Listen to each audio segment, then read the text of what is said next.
नमस्कार, आपके साथ में विजेंद्र सोलंकी। समरावता गांव के अंदर जिस तरीके से एसडीएम अमित चौधरी को थप्पड़ मारा गया, उसके बाद ऐसा लगा कि वो थप्पड़ सिर्फ उनके ऊपर नहीं, पूरे सिस्टम को मारा गया है, पूरे सुरक्षा अलर्ट सिस्टम को मारा गया है। और जिस तरीके से उसके बाद उपद्रव हुआ, सवाल ये खड़े हो रहे हैं कि उस दौरान वहां क्या घट रहा था। नरेश मीणा जब अमित चौधरी की तरफ आ रहे थे तो वो क्या कह रहे थे, मामला इतना कैसे बढ़ा कि वो एक थप्पड़ तक पहुंच गया, इस पर बात करने के लिए खुद हमारे साथ एसडीएम साहब मौजूद हैं, अमित चौधरी जी मौजूद हैं। अमित जी, सबसे पहले तो मैं आपको अप्रिशिएट इस चीज के लिए करना चाहूंगा कि जो वहां घटा उसके बाद आपको गुस्सा बहुत आया, हो सकता है कोई और उसको देख पाया नहीं देख पाया, लेकिन आपने जो मुट्ठी को भींचा ना और जो चेहरे की मुस्कान थी, वो बता रहा था कि बहुत गुस्सा था, लेकिन आप शायद प्रशासनिक बंदिशों में बंधे हुए थे। कैसा महसूस कर रहे थे? अभी तो क्योंकि घटना कल की है और कल उस समय तो काफ़ी एक बार कुछ समझ ही नहीं आया, क्योंकि अचानक से सब एकदम 1.5 मिनट का वीडियो था पूरा, और उसका आना और अचानक से सीधा अटैक कर देना वो काफ़ी अप्रत्याशित था। वो तो कभी कोई इतना हम एंटिसिपेट कर भी नहीं सकते कि कोई हमें बूथ के अंदर और इस तरीके से कोई हाथ उठा देगा। लेकिन अभी ठीक लग रहा है कि कम से कम हम वहाँ पे अपनी जो प्रशासनिक जो कर्तव्य है उनको पूरा कर पाए, और अभी सब ठीक है। आपको गुस्सा कितना आता है? अब गुस्से का कोई पैमाना तो नहीं है, लेकिन जो एक सामान्य व्यक्ति को जितना गुस्सा आता है, आप भी जानते हैं, एक सामान्य इंसान को जितना भी उसकी जब कोई किसी की डिग्निटी पे अगर कोई चोट करता है तो उसमें एक हल्का गुस्सा तो रहता ही है। नहीं, लेकिन कई तरीके के एलिगेशन थे वहां पर, कहा जा रहा था कि भाई फर्जी वोटिंग की जा रही है और उससे गुस्सा होकर ये सब किया गया है। क्या वाकई में ऐसा हो रहा था? मैं आपको बताना चाहूँगा कि हमारी प्रशासनिक ड्यूटीज होती है स्वीप एक्टिविटी के तहत कि हम लोगों को मोटिवेट करें, और स्वीप एक्टिविटी क्योंकि एक बहुत ही बड़ा जो ज़्यादा वोटिंग परसेंटेज हो पाए, इसके लिए हमारा प्रयास रहता है। और उसी के दौरान कहीं ना कहीं हम एक स्वीप के माध्यम से लोगों को मोटिवेट किया, और उससे कुछ लोगों ने वोट भी वहाँ पे किए। और मैं आपको बताना चाहूँगा कि उसके बाद वहाँ अच्छा खासा 40% के करीब वोटिंग परसेंटेज भी रहा है, और करीबन 400 वोट वहाँ पे कास्ट किए गए हैं। तो ऐसा तो कुछ था नहीं कि जो हमारे कहने से किसी ने वोट डाल दिया, और हमारा एक स्वीप एक्टिविटी के तहत ये हमारी ड्यूटी है जो हम वहाँ पे निभा रहे थे। एक वीडियो बहुत तेजी से वायरल हो रहा है जिसमें किरोड़ी लाल मीणा जी हैं, उसके सामने एक महिला कह रही है कि जबरदस्ती वोट डलवाए गए थे। क्या ये सच है? इसमें वही मैं जो शुरुआत में जो स्वीप एक्टिविटी, क्योंकि स्वीप एक्टिविटी में जब शुरू में वहाँ पे बूथ पे किसी प्रकार की वोटिंग नहीं हो रही थी, 10 बजे तक 0 वोटिंग थी। उसके बाद जब मैं पहली बार वहाँ पे गया तो क्योंकि हमारे आयोग के भी ये निर्देश होते हैं कि हम समय पे वहाँ पे वोटिंग कराएं, तो वहाँ पे जितने भी सरकारी कर्मचारी थे जो भी वर्किंग थे, तो मैंने कहा जो भी अगर कोई अपना वोट का अगर कोई यूज करना चाहता है तो वो यूज करे।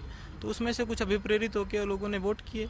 तो ये तो हमारी ड्यूटी है, प्राइमरी ड्यूटी वोट करवाना, तो वोट करवाने के लिए तो वहाँ पे हैं। नहीं, लेकिन उस पूरे वीडियो को जब हम देख रहे थे तो नरेश मीणा उस प्रीमाइसिस में घुसते हैं, पुलिस उनको रोकने की कोशिश करती है, वो नहीं रोकते हैं और तेजी से आपकी तरफ बढ़ते हैं। तो क्या ये सुरक्षा में चूक नहीं थी?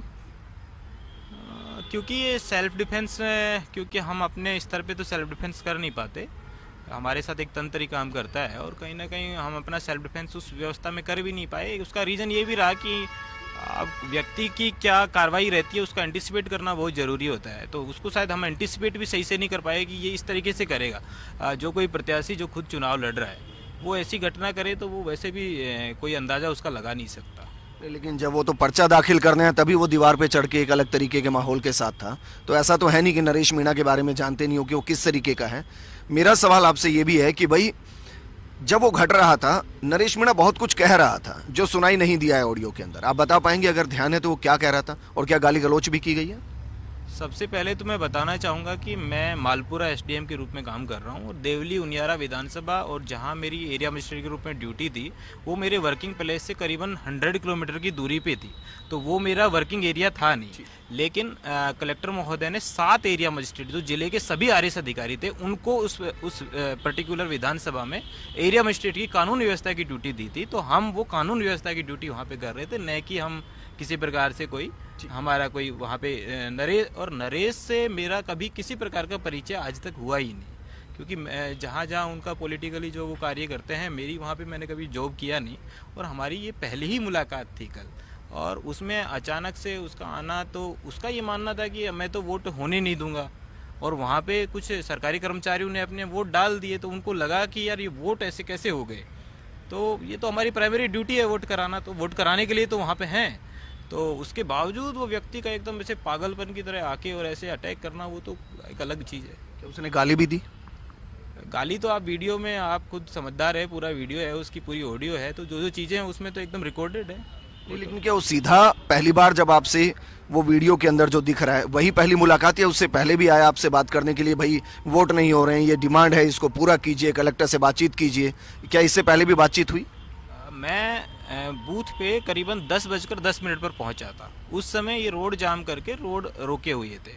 तो जो वहाँ पे पुलिस अधिकारी थे उन्होंने कहा कि एसडीओ साहब आप एक बार खुद व्यक्तिगत रूप से, तो मैं उनके पास गया था कि कलेक्टर महोदया ने मुझे उनके प्रतिनिधि के रूप में भेजा है और मैं आपसे बात करने आया हूँ कि क्या समस्या है, हम उसका समाधान कर सकते हैं। तो उन्होंने कहा कि मैं केवल कलेक्टर साहब से ही बात करूंगा, आपसे बात नहीं करूंगा। तो वो शायद मेरी 10 से 20 सेकंड, जो उनके फेसबुक लाइव पे भी वो चीज़ चल रही थी, तो आप वो फेसबुक लाइव से भी उसको, तो वो एक 10-20 सेकंड, मतलब उनको पहले से पता तो था ही कि मैं ही वहाँ पे एसडीओ के रूप में कार्य कर रहा था, क्योंकि मेरी वहाँ कानून व्यवस्था की ड्यूटी मेरी ही थी। उसके बाद सीधी मुलाकात फिर तभी हुई? बिल्कुल बिल्कुल। मैं ये सवाल इसलिए कर रहा हूँ क्योंकि आप सुबह कह रहे हैं, उसके बाद जो ये घटना घटी है वो लगभग 10:30 से 12 के बीच में घटी है। इस दौरान नरेश मीणा उस पूरे पोलिंग बूथ के आसपास नहीं था। 10:10 पे मैं वहाँ पहुँचा हूँ, तो ये जो हमारी जो वार्तालाप हुई है 200 मीटर के घेरे के बाहर हुई है, और जो 12:05 के जो ये मारपीट की घटना है ये बूथ के अंदर हुई है। तो उसका वहाँ से दौड़ के आना, ये घटना के बीच में 2 घंटे का वेट था, तो 2 घंटे से वो अपना जो भी उसका रोड रोकना और वो सारी चीज़ें चली रही थी। तो हम लास्ट में, क्योंकि पुलिस अपने लेवल पे बहुत अच्छी कार्रवाई वहाँ पे कर रही थी और प्रयास कर रही थी किसी तरीके से, तो हम बूथ के अंदर आके अपना भाई जब एक बार वो हो जाए, तो वो अचानक से 200 मीटर से भाग के आना और उसका अटैक करना, तो वो अलग था, मतलब उस समय पूरी एक अलग बात थी। उसके बाद आपने क्या किया फिर?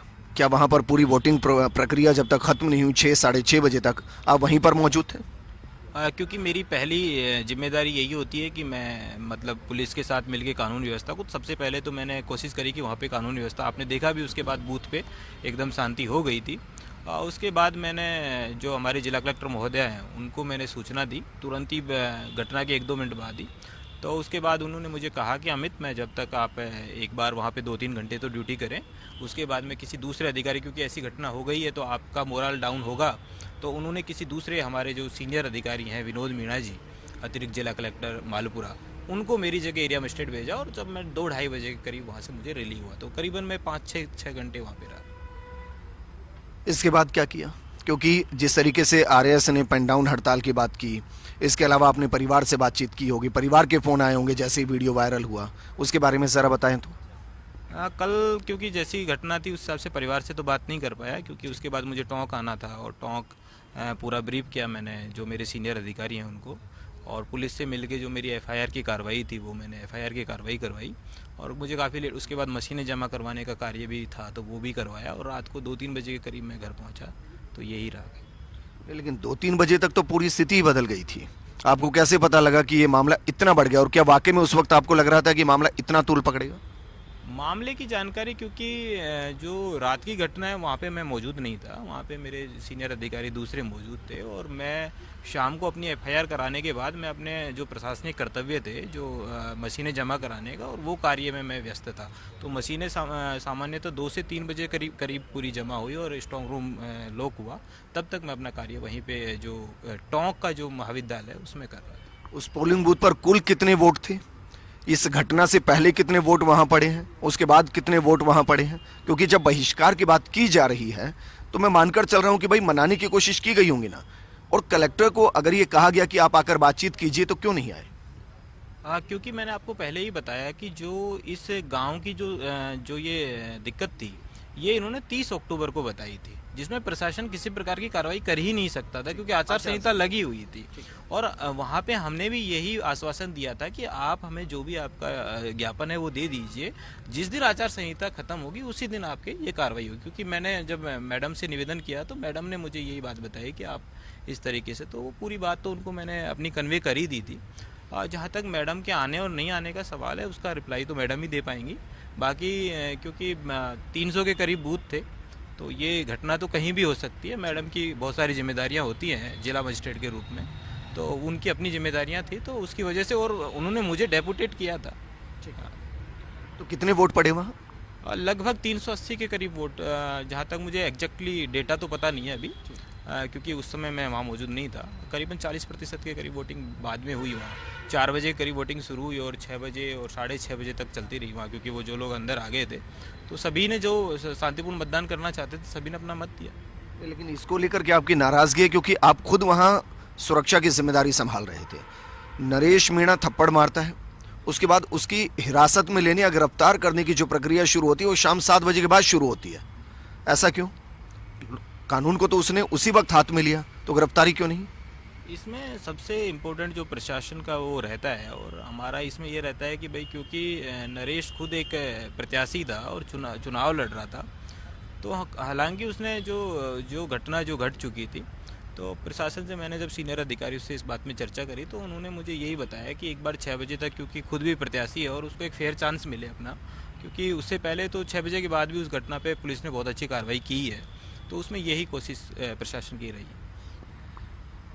हम क्योंकि आरएएस क्लब के अंदर बैठे हुए हैं और पूरी आरएएस एसोसिएशन आपके साथ मौजूद है, एक परिवार के तौर पर, क्योंकि परिवार 3 तरीके का होता है। एक परिवार जो घर, जिसके साथ हम पैदा होते हैं, बड़े होते हैं। दूसरा वो समाज जिसके अंदर हम चल रहे होते हैं, जिसे हम बिलोंग कर रहे होते हैं। और तीसरा जहां हम नौकरी कर रहे होते हैं और उस समाज का प्रतिनिधित्व कर रहे होते हैं। आपको तीनों समाज का समर्थन मिला इस पूरी घटना पर? अभी तक जैसा मैं देख पा रहा हूँ, और आप लोगों ने भी ये नोट किया होगा कि इस घटना पर एक राय है, मतलब पूरा समाज के स्तर पे भी, पूरा प्रत्येक, और एसोसिएशन के स्तर पे आप जो शुरू में ही एक बहुत ही अच्छा इसमें मतलब कल से ही पेन डाउन के जो डिसीजन हो गए थे, और अभी तक आप देख ही रहे हैं कि मीटिंग आरएस क्लब में चली रही है, और दिन में भी काफ़ी इसमें क्रियाविधि हुई है, और कल की भी प्लानिंग एसोसिएशन ने की है।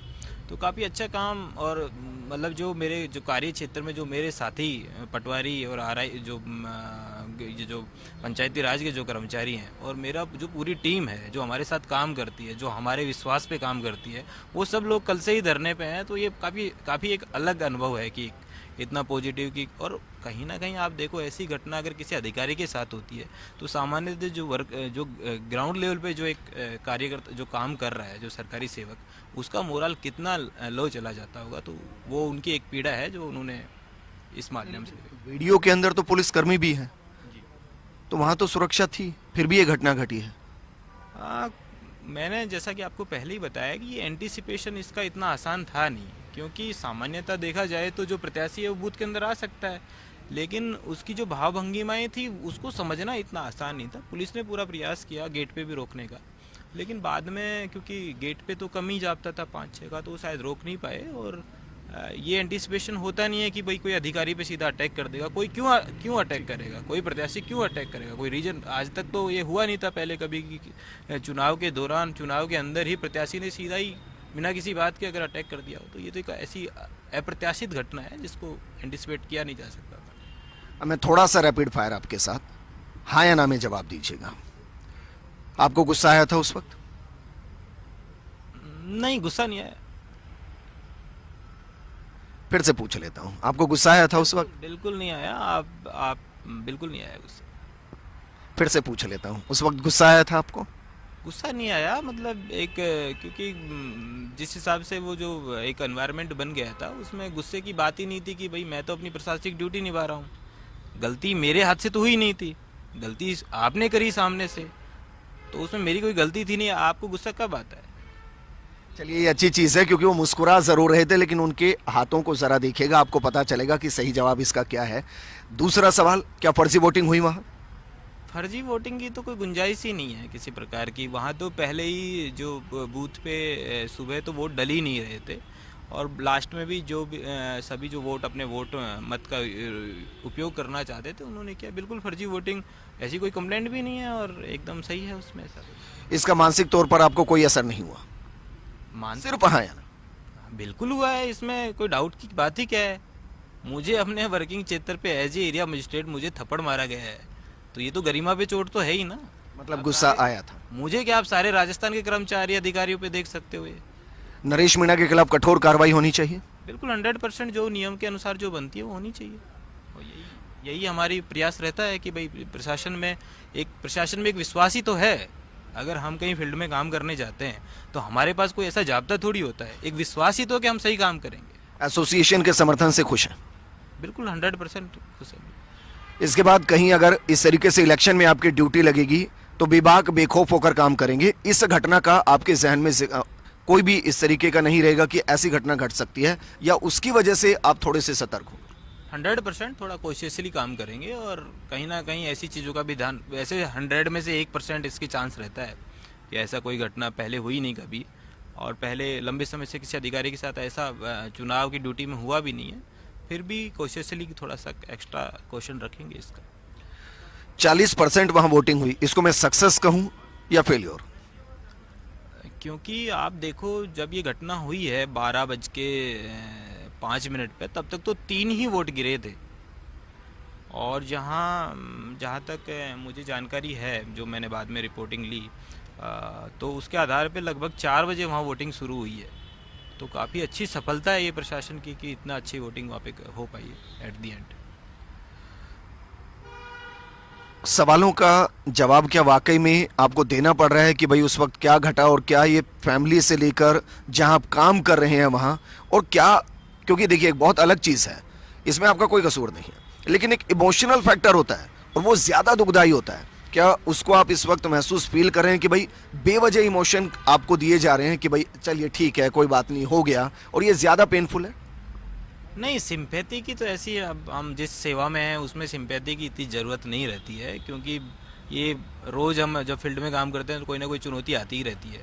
हाँ, लेकिन व्यक्तिगत स्तर पे ज़रूर इसमें थोड़ा सा मैं एक हल्का फील कर रहा हूँ कि यार ये, मतलब इसमें आप सोचते हो कि ये घटना आपके साथ ही क्यों हुई है। और मैं आपको इसमें बताना चाहूँगा कि हम 7 सीनियर आर, मैं सबसे जूनियर होऊंगा आई थिंक, उनमें से 7 सीनियर RS अधिकारी वहाँ पे एरिया मजिस्ट्रेट के रूप में काम कर रहे थे। तो जब हम रात में मशीनें जमा करा के जब सभी बैठे थे तो सभी का एक ही मत था कि आज कोई भी वहाँ होता तो उसके साथ ये घटना होनी थी। तो मैंने भी उनसे यही कहा कि सर आज मेरा नंबर था। परिवार से बातचीत हुई, उन्होंने पहला शब्द या पहला वाक्य क्या कहा? अभी तक एग्जैक्टली परिवार से बात हो ही नहीं पाई है, और परिवार भी अब 5-6 सालों में ये समझने लगता है कि ऐसी चीज़ें इस सेवा में होती रहती हैं। हाँ, बाकी कभी कुछ ज़्यादा हो जाता है, कभी कम हो जाता है, लेकिन ठीक है, परिवार से अब चर्चा करेंगे इस पे बैठ के। चलिए अमित जी, बहुत बहुत शुक्रिया हमसे बातचीत करने के लिए। आपने बहुत बेबाकी से हर सवाल का जवाब दिया, और उसमें खासियत ये थी कि आपने एक ब्यूरोक्रेट के तौर पर जो कहना था वही कहा है। बहुत सी चीज़ें ऐसी हैं जो अंडरलाइन थी और जो आपने नहीं कही।